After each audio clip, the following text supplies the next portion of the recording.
আমরা এমন একটা দেশে জন্মগ্রহণ করছি, চিন্তা করতে কষ্ট হয় যে এখানে ওটা হাসি ধরবে না, মানুষ মারিয়া ফেলায় মানুষ। চিন্তা করে দেখছেন, আপনার বন্ধুরা মিলে আড্ডা দিতেছেন, হাসি ঠাট্টা করতেছেন, পাশ দেখবে আসলো বা কেউ গেল, এটার কারণে ওর বয়ফ্রেন্ডটা ইয়া আপনার মারিয়া ফেলাইছেন। একবার চিন্তা করা যায়। এর দৃষ্টান্তমূলক শাস্তি দাবি জানাইছি আমরা। শুধু ধরে নিয়ে আর 10 বছর জেল, 20 বছর জেলে গেলে না, গণমানুষ এবং গণমাধ্যমের সামনে এগুলা শাস্তি দিব, তাইলে দেখা গেছে ভবিষ্যতে এগুলা কমে দেব।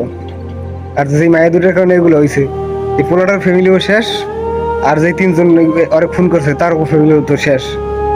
দুইটা মেয়ের কারণে 4টে ফ্যামিলি শেষ, কমপক্ষে 4টে ফ্যামিলিতে 4জন করে লোক, 16জন লোক, তাদের অবস্থাটা শেষ, একেবারে জীবন বরবাদ। আর এই কাস্টমার কেয়ারের এই মায়াগুলো হচ্ছে কাস্টমার কেয়ারের মতো, আপনার নাম্বার বাইকের ফোন দিতে পারলে আপনার যে কোনো সমস্যা সলভ করে দেবো। ওরা হচ্ছে এরকম, হাত ধরলেই আর না নাই, হাত ধরলে আপনার যে কোনো সার্ভিস হয়ে যাবেন। অগরে ধরে আর আগে শাস্তি দিতে হবে, শাস্তি নিশ্চিত করতে হবে আগে। এই মায়া দুইটা, এই নষ্ট মায়া দুটো শাস্তি আগে নিশ্চিত করতে হবে, না লইব না।